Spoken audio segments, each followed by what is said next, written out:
know. If I was a writer, I'd be dangerous. Going back to school as we have all hot stove season long with Jose Cruz Jr. today. Notable big league player over a decade, played at a really high level, and now heads up the Rice University baseball program, a university that has put this list, just a partial list of notable major leaguers into the big leagues. Note Anthony Rendon at the bottom of your screen, and due to Anthony's largesse, Jose's guys have a chance to play on a pretty sweet facility, a pretty sweet surface these days. Jose, good morning, man. Nice to see you. Happy holidays. Hey, good morning, man. Thanks for having me. Hey, talk about the facility and am I right about that Tony Two Bags bought the new surface for you guys? Yeah, he was very instrumental in all this happening.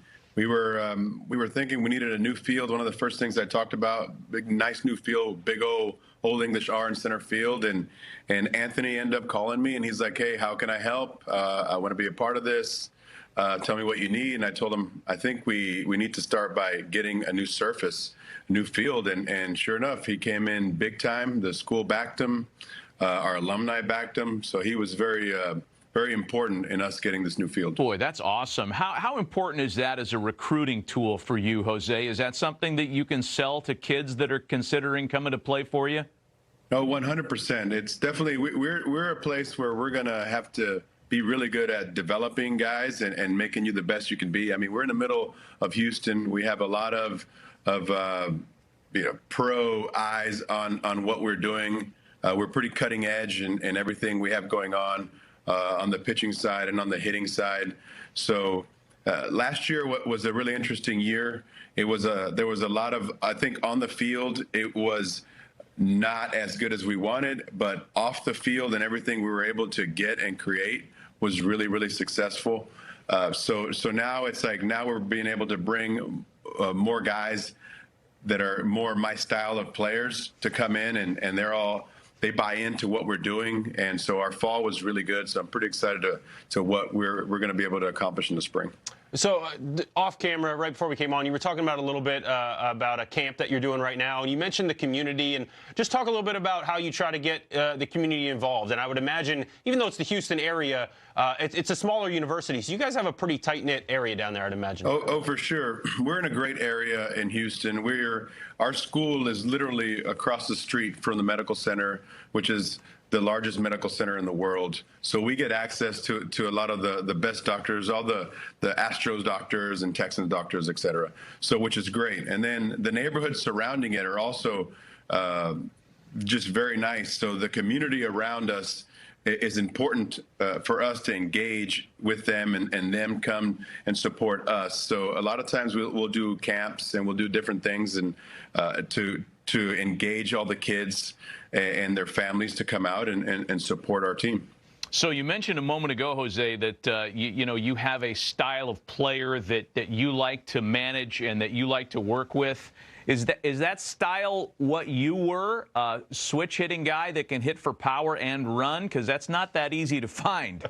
Right. Well, you know what's it's funny is that my dad's left-handed, right? So, like, everything that I've ever done, I've always looked in the mirror and imitated it in the mirror. So I became very, very influenced by the 80s Cardinals. Roberto Alomar was my favorite player. So it's like these switch-hitting guys that play defense and can run were like, that was my style. I loved it. I took pride in it. So now we're starting to get a few guys that are like that, which is fun. I mean, the good thing is that we can recruit it now. We can kind of target it and recruit it.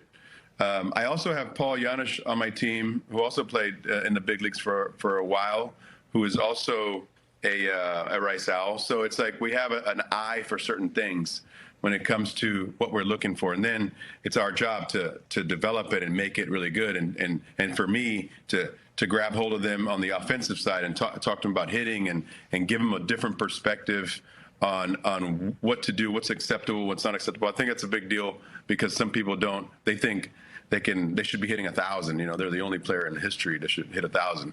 So, but we're trying to get that out, be more process oriented, focus on what you can control, things like that. I want to go a little bit farther into your career too, because man, you had a great career as a player. You've done everything in baseball. You've coached on a big league staff. You've worked for the Players Association back at your alma mater now. But when you played, and you, again, played for over a decade, you experienced something that very few players get to experience, the feeling of being locked in to the degree that you homered in 6 straight, which happened for you in 01 around the end of your run with the Jays. What was the ball looking like back then? Do you have memories of how you felt at the plate that season? Oh, for sure, man. It was just what it was everything was in sync. It was a lot of really good things there. I mean, I'm still really close with Carlos Delgado. So between Carlos Delgado and one of my biggest influences in baseball and my mentor, may rest in peace, and Tony Fernandez. I mean, they're really.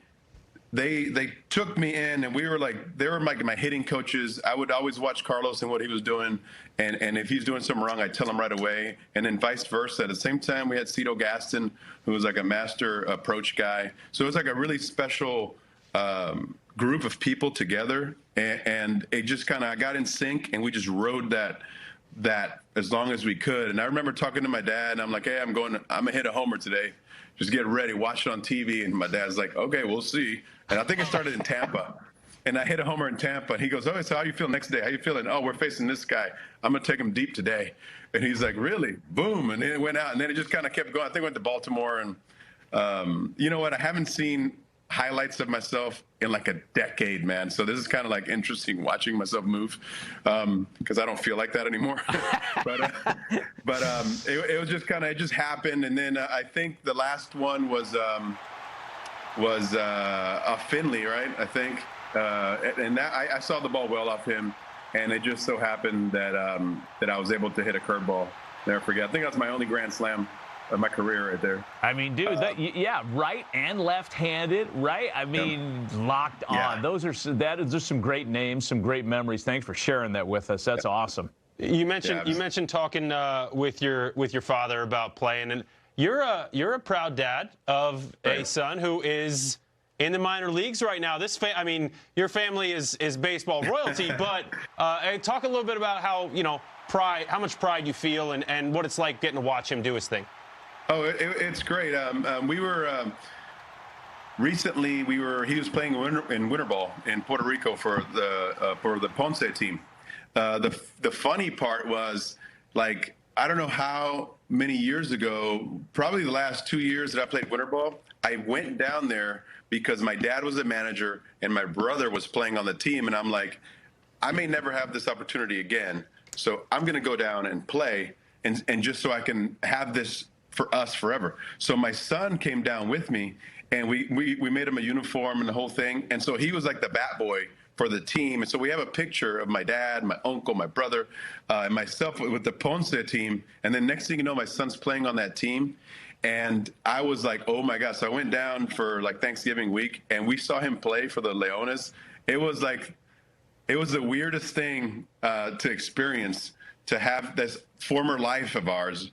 My dad played for Ponce as well, by the way, as a player before he was a manager. So that's where our families and the Alomars kind of collided and became really good friends. So it was just a very unique thing. I was able to throw the first pitch out in Ponce to my son catching it. Oh, it was just, nice. It was just the weirdest. Like I don't know how to explain it, but it was a lot of pride, a lot of emotions to be able to see that, and he did really well. So. It was definitely a win for us. But I mean, it's just, you know how it goes. It's just, you keep grinding, you keep working, you succeed today. Hey, that's awesome. You wake up tomorrow, you start over like nothing ever happened. Was there any desire for you to put a uniform on and play with him? Oh man, it was not play anymore. Only thing I play is golf, man. So there you go. Yeah, but it was cool, and you know what's funny is that Carlos Delgado is also like he's like special assistant or coach on that team also with my son. So it's just kind of like the world, man. The funny, you think baseball's big, but in the baseball circles, it's so small. Yeah, no doubt. Hey, Jose, we really appreciate the time. By the way, the gear looks nice. Harold has put the challenge out to everybody that comes on the show, because the folks at Oregon and Oregon State sent Harold a box of gear. Check it out. I like that. We'll take one in a medium, a large, and an XL.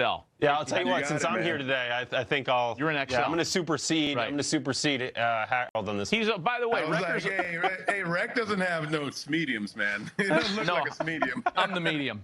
Rec needs something right now because he's rocking a sweater that's got a hole in it. Yeah, I mean, yeah. what are I got we a hole in it doing this here? morning. Yeah. Nice work. Nice work. Awesome. Hey, Ozzy, thanks again for the visit, man. Best of luck to you and the program. Best to your family Thank this you. holiday season. We'll check in with you down the road. I appreciate it. Thank you, guys. Good luck. Jose Cruz Jr. joining us from Rice University. It's been so much fun talking to those college coaches this year, especially guys who played in the big leagues. But when we